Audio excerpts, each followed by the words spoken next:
11वीं पुतली बोली, ठहरो राजा भोज, अभी तुम इस सिंहासन पर बैठने योग्य नहीं हो, क्योंकि ना तो तुम्हें देवी देवताओं का संरक्षण प्राप्त है और ना ही तुम राजा विक्रमादित्य की तरह दानवीर और त्यागी हो। इसलिए मेरी इस कथा को सुनने के पश्चात ही विचार करना कि तुम इस सिंहासन के योग्य हो या नहीं। यह कहकर 11वीं पुतली चित्रलोचनी ने अपनी कथा सुनानी प्रारंभ की। राजा विक्रमादित्य सच्चे अर्थों में प्रजापालक थे। राजा की सुख शांति और राज्य की सुख शांति और भलाई के लिए वे सदा प्रयत्नशील रहते थे। एक बार उन्होंने महायज्ञ कराने का निर्णय लिया। देश विदेश के राजाओं एवं विद्वानों को उस यज्ञ में आमंत्रित किया।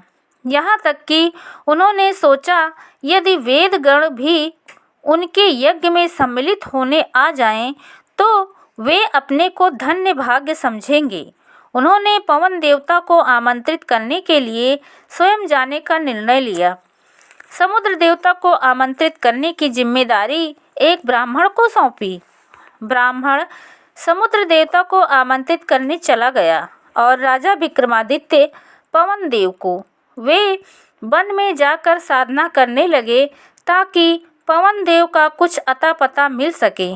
योग साधना के माध्यम से उन्हें ज्ञान प्राप्त हुआ कि इन दिनों सुमेरु पर्वत पर पवन देव का वास है। यदि वे सुमेरु पर्वत पर जाकर पवन देव को पुकारें तो उनके साक्षात्कार हो सकता है।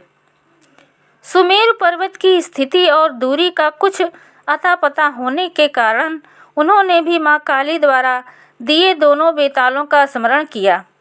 बेताल उनके सम्मुख आकर उपस्थित हुए। राजा ने उन्हें बताया कि उसने उन्हें किस उद्देश्य से याद किया है। राजा बोले, हमें सुमेरु पर्वत पर जाना है। बेतालों ने कहा, अभी लीजिए स्वामी। बेतालों ने उन्हें कंधे पर लाद कर उड़ चले। बेतालों को आकाश पाताल कहीं भी पहुँचने में देर नहीं लगती थी। उन्होंने शीघ्र ही राजा को सुमेरु पर्वत की चोटी पर पहुंचा दिया। ठिकाने पर पहुंच जाने के बाद राजा ने दोनों बेतालों को विदा किया। पर्वत चोटी पर हवाएं बहुत तेज चल रही थी। वहां पैर जमाना कठिन हो रहा था। उन्हें लग रहा था जैसे यह तेज हवाएं उड़ाकर उन्हें मीलों दूर ले जाकर फेंक देंगी। कदम जमाने में जब हर पल कठिनाई होने लगी तो योग साधना के ज्ञाता राजा विक्रमादित्य ने योग का सहारा लिया और एक स्थान पर किसी शिला की तरह जमकर खड़े हो गए। प्रचंड आंधियां चलने लगी। बड़े बड़े वृक्ष तिनकों की तरह अपनी जगह से उखड़ने लगे। चट्टानें प्रचंड वायु के तेज झोंकों को सह ना पाने के कारण टूटकर गिरने लगी। मगर राजा विक्रमादित्य थे कि अपनी जगह से हिले तक नहीं।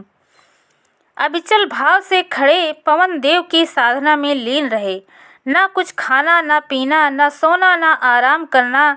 मानव शरीरधारी होकर भी वे जैसे पाषाण शिला बन गए थे। अंततः तूफान थमा। शांत मृदुल पवन चलने लगी। वायु की शीतलता शरीर को नवजीवन प्रदान करने लगी।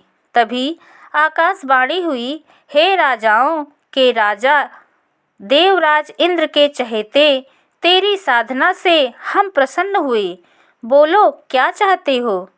चैतन्य अवस्था में आकर विक्रमादित्य ने दोनों हाथ जोड़कर पवन देव को नमन किया और कहा, मैं महायज्ञ कर रहा हूँ। पवन देव, मेरी इच्छा है कि आप मेरे उस महायज्ञ में अतिथि रूप में पधार कर मुझे आशीर्वाद दें। कितना भावुक है तो विक्रमादित्य। पवन देव का हंसी भरा स्वर सुनाई पड़ा। मैं संसार के कण कण में विद्यमान हूँ। संसार में जहाँ जहाँ जीवन है वहाँ वहाँ मेरा वास है। अगर तू इसे ही मेरी उपस्थिति ना मानकर मेरे सशरीर आने को मेरी उपस्थिति मानना चाहता है तो मेरा सुझाव है कि जन कल्याण की भावना को ध्यान में रखकर इस जिद को छोड़ दे। मेरे कहीं भी आने का अर्थ होता है वहाँ भयानक तबाही, आंधी तूफान आ जाना। तेरे राज्य की समस्त लहलहाती फसलें उजड़ जाएंगी, पेड़ पौधे नष्ट हो जाएंगे, मकान आंधी तूफान में उड़ जाएंगे। क्या तू इस तबाही को अपनी आंखों से देखना चाहता है, महज अपनी जिद की वजह से? विक्रम बोला, नहीं पवनदेव। पवनदेव बोले, तो फिर मेरा आशीर्वाद है, तुम्हारे राज्य में कभी सूखा नहीं पड़ेगा, अतिवृष्टि नहीं होगी, अकाल नहीं पड़ेगा, और मैं तुम्हें कामधेनु गौ उपहार में दे रहा हूँ, जिससे तुम्हारे राज्य में सदा दूध दही की नदियाँ बहती रहेंगी।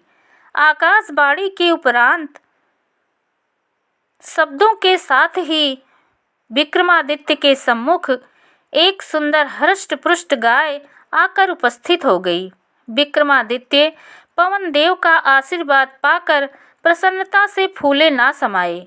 एक बार पुनः पवनदेव को नमन किया और कामधेनु गाय की गर्दन सहलाने लगे।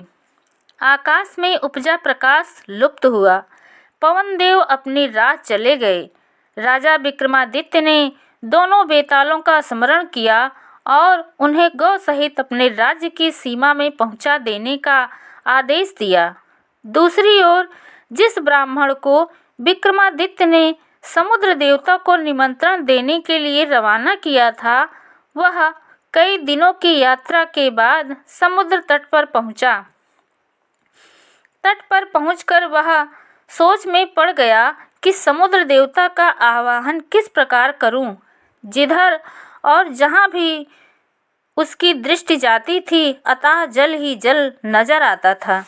काफी सोच विचार के बाद वह इस निर्णय पर पहुंचा कि ध्यान और मनन करने पर ही समुद्र देवता का आवाहन किया जा सकता है। इस विचार के आते ही वह सागर तट के जल में कमर तक प्रविष्ट होकर समुद्र देव का आवाहन करने लगा। उसने ऊंची आवाज में पुकार पुकार कर कहा, हे समुद्र देवता, मैं महाराजा विक्रमादित्य के दूत के रूप में आपको निमंत्रित करने आया हूँ। महाराज विक्रमादित्य महायज्ञ करा रहे हैं। आप उस यज्ञ में सादर आमंत्रित हैं। कृपया मेरी पुकार सुनिए। प्रकट होकर मुझे आश्वस्त कीजिए, जिससे मैं अपने कर्तव्य का निर्वाह कर सकूं। ब्राह्मण पूरी श्रद्धा और सम्मान के साथ उपरोक्त शब्द बार बार दोहराता चला जा रहा था। अंत में सागर के जल में हलचल हुई। अथाह जल राशि के बीच समुद्र देवता प्रकट हुई। ब्राह्मण ने समुद्र देवता को प्रणाम किया और उन्हें राजा विक्रमादित्य का संदेश दिया। समुद्र देवता बोले, हाँ, मुझे मालूम है। उनके होठों पर मुस्कुराहट थी। पवनदेव ने मेरे करीब से गुजरते हुए कुछ देर पहले ही मुझे यह संदेश दिया है कि यशस्वी राजा विक्रमादित्य एक महायज्ञ कर रहे हैं, जिसमें देवता की उपस्थिति की भी अभिलाषा रखते हैं। पवनदेव को स्वयं सुमेरु पर्वत पर पहुंचकर विक्रमादित्य ने यज्ञ में आने का आमंत्रण किया। अनिष्ट की आशंका सामने रखकर पवनदेव ने अपनी विवशता जताकर विक्रमादित्य को अपना आशीर्वाद दे दिया है। मेरी भी बिल्कुल वैसे ही उत्तर है ब्राह्मण दूत। मैं स्पष्ट उत्तर आपके मुख से सुनना चाहता हूँ। समुद्र देवता, ब्राह्मण ने कहा, तो सुनो।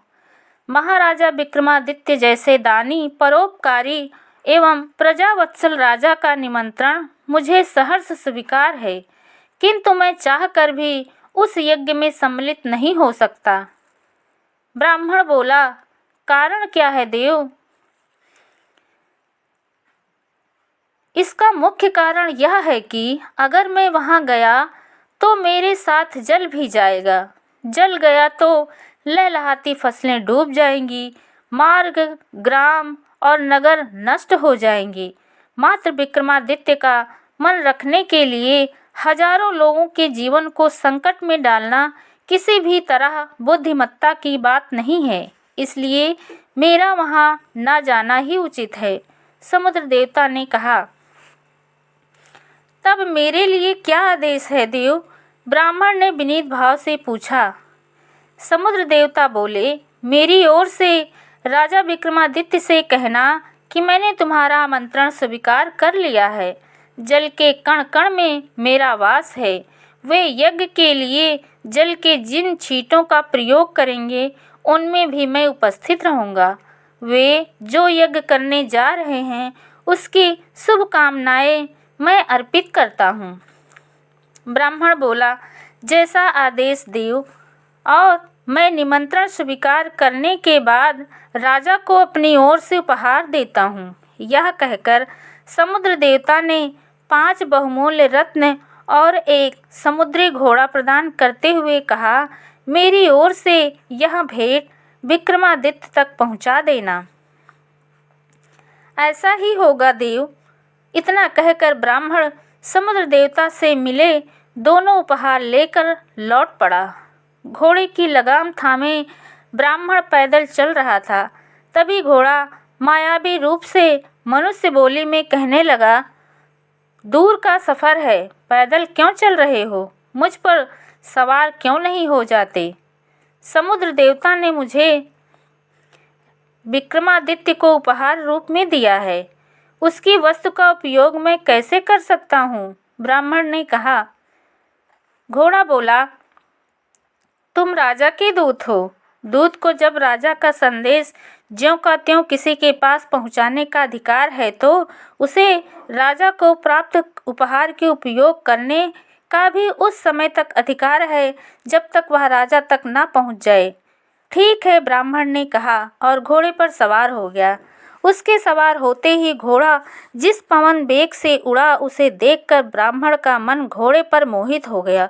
उसने मन ही मन सोचा, आहा, ऐसा शानदार घोड़ा सवारी के लिए सदा के लिए मिल जाए तो कितना अच्छा है। घोड़े ने शीघ्र ही ब्राह्मण को राजा के सम्मुख पहुंचा दिया। ब्राह्मण ने समुद्र देवता का उत्तर बताकर उपहार में मिली दोनों चीज़ें राजा को सौंप दी। राजा ने वे दोनों चीज़ें ब्राह्मण को दान में देते हुए कहा, मार्ग की अनेक कठिनाइयों को सहते हुए आप समुद्र तट पर पहुँचे। समुद्र देवता का आवाहन किया। यह एक बड़ा कष्ट का काम था। इस कार्य का प्रतिकार यही है कि मैं इस दोनों उपहारों को आपको ही अर्पित कर दूं। ब्राह्मण ने दोनों चीज़ें खुशी खुशी स्वीकार कर ली। घोड़ा पाकर उसकी प्रसन्नता का ठिकाना ना रहा। कहानी सुनाकर त्रिलोचनी ने पिछली अन्य पुतलियों की तरह राजा भोज से कहा कि क्या उसने कभी ऐसा दान किया है। निरुत्तर होकर राजा भोज उस दिन भी सिंहासन पर बैठे बगैर लौट गए।